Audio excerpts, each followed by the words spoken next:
Hoy 21 de mayo se celebra el Día del Politécnico y si a usted le gusta la Orquesta Sinfónica, tiene que ver esta información.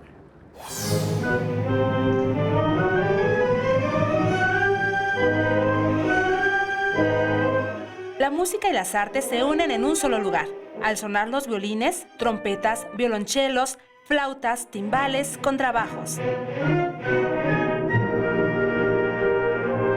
La Orquesta Sinfónica del Instituto Politécnico Nacional continúa celebrando a la música y a las manifestaciones artísticas en su primera temporada de conciertos.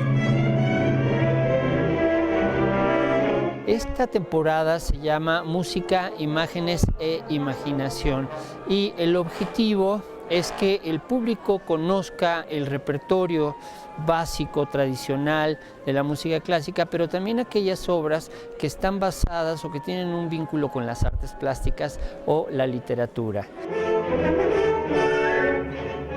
Con 52 años de existencia y conformada por 80 músicos, la Orquesta Politécnica interpretará obras musicales en las que intervienen las musas del arte.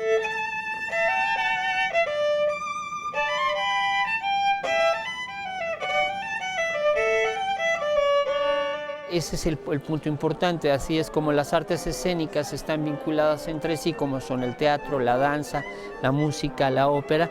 También hay un espacio de comunicación entre estas artes, como las artes plásticas, la literatura, la poesía, con la música.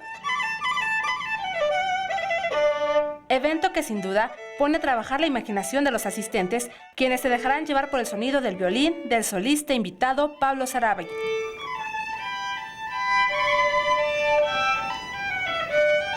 La gente puede encontrar en un concierto historia, puede encontrar la música, muchas sensaciones. La música es algo que intangible, pero que nos hace sentir muchísimos sentimientos, elementos de reflexión. Los conciertos de la Orquesta Sinfónica del Instituto Politécnico Nacional se presentarán cada 15 días de 1 a 3 de la tarde en el Centro Cultural Jaime Torres Bodet hasta el próximo mes de junio. Con imágenes de Joel Arias, Erika Sandoval, 21 Noticias.